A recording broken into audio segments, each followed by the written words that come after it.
کہ صبح کے وقت جاتا تھا، جانور ذبح کرتا تھا اور دن میں لا کر وہ اپنی دکان پہ گوشت کو بیچا کرتا تھا۔ جب وہ جانور کو ذبح کرتا تو اس کے کپڑوں پہ خون لگ جاتا اور واپسی پر وہ خون آلودہ کپڑوں نہیں آتا مگر گھر آ کر کپڑے بدل لیا کرتا تھا۔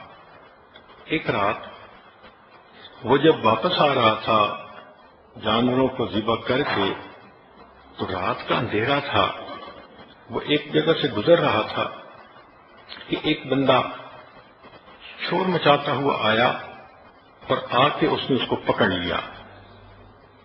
جب پکڑ لیا تو اس نے دیکھا تو اس بندے کے جسم سے خون بہہ رہا ہے۔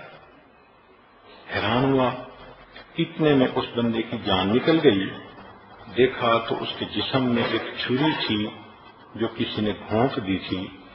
اب وہ جو قتل کرنے والا تھا وہ تو بھاگ گیا اور مقتول اندھیرے میں اس کو سمجھا کہ شاید اس نے قتل کیا۔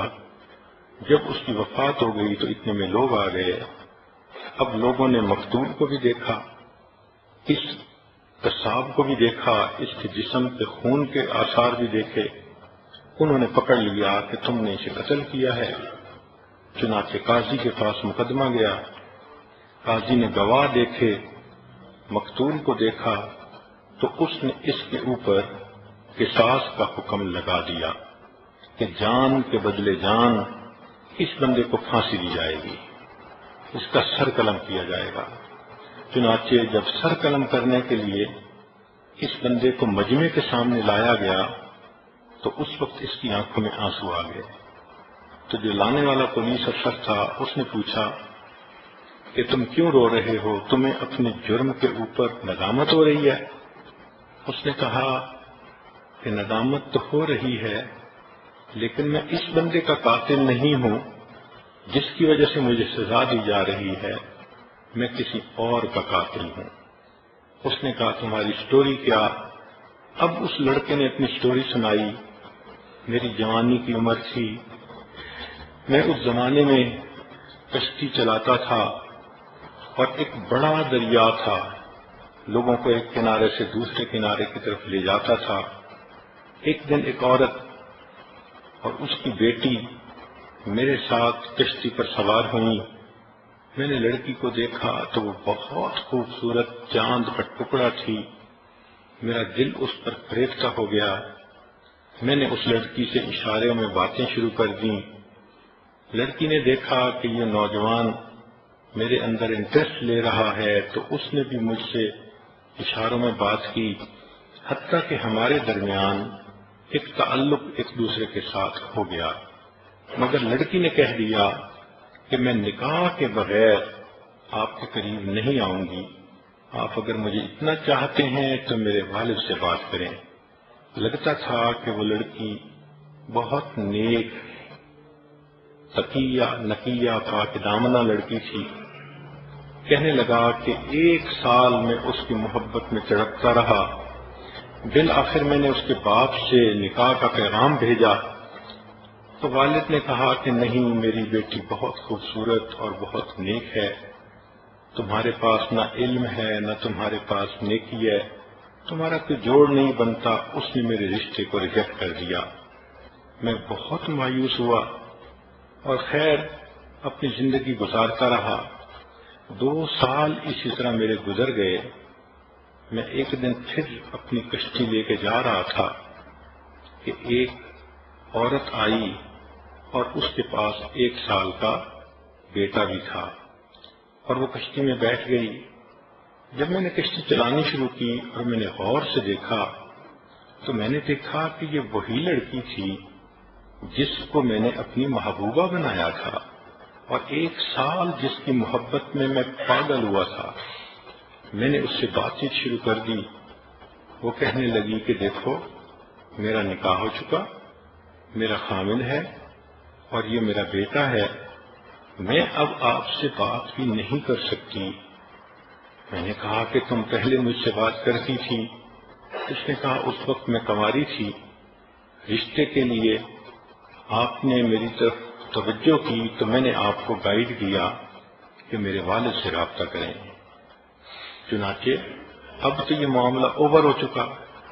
میں نے اس کو کہا نہیں، میں نے تمہیں بہت مس کیا، میں بہت تڑپا تمہارے لیے، راتوں کو روتا تھا۔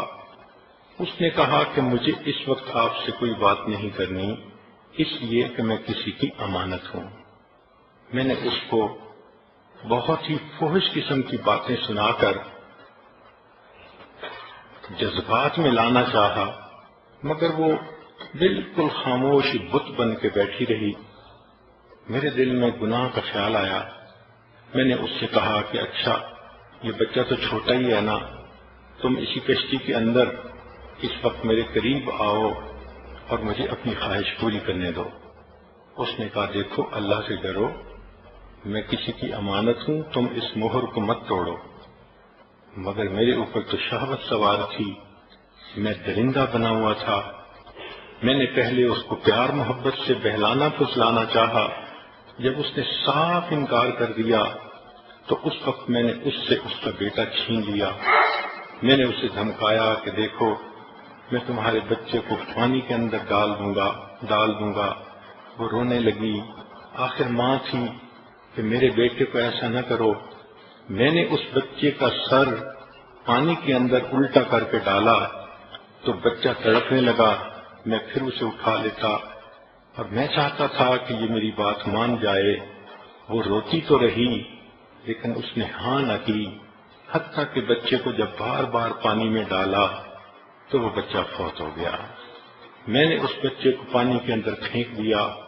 اب وہ نوجوان لڑکی اکیلی تھی تو میں نے چاہا کہ میں زبردستی اس کے اوپر جو ہے وہ گناہ کروں۔ میں نے اس کی طرف ہاتھ بڑھایا، لڑکی نے اپنے زور کے مطابق اپنے آپ کو پیچھے ہٹایا، چنانچہ میں نے اس کے بالوں کو پکڑا، وہ بے پردہ کر دیا اور میں نے اسے کہا کہ میں تمہیں بھی اسی طرح پانی کے اندر ڈبو دوں گا، تم میری بات مانو۔ اس نے کہا تم جو مرضی کرو، میں اللہ کا حکم نہیں توڑ سکتی۔ چنانچہ اس کے کپڑوں کو میں نے پھاڑ دیا، اس کے سینے کو ننگا کر دیا۔ اب جب اس نے میری بات بالکل ہی نہ مانی تو میرے دل میں خیال آیا کہ اس حالت میں اگر اس کو میں چھوڑ دوں گا تو یہ بچے کے قتل کا مقدمہ بھی میرے اوپر کرے گی اور دست درازی کا بھی میرے اوپر مقدمہ ہو جائے گا، تو بہتر ہے کہ اس لڑکی کو بھی مار دیا جائے۔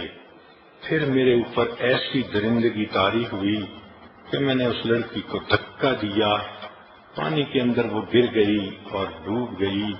میں نے 20 سال پہلے اس ماں اور بیٹے کو قتل کیا تھا، پھر ڈر کے مارے میں نے یہ کام ہی چھوڑ دیا کہ کسی کو شک نہ پڑے، اور میں نے قصاب کا پیشہ اختیار کر لیا، مگر اللہ کی لاٹھی پہ آواز ہے۔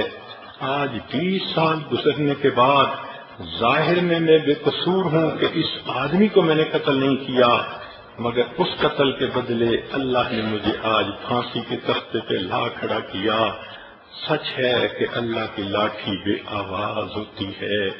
تو سوچئے کہ اس لڑکی کو اللہ نے اتنی ہمت دی کہ وہ اپنی جان تو دے دیتی ہے، اپنے سامنے بیٹے کو مرتا دیکھ تو لیتی ہے، مگر اپنے جسم کو ہاتھ نہیں لگانے دیتی۔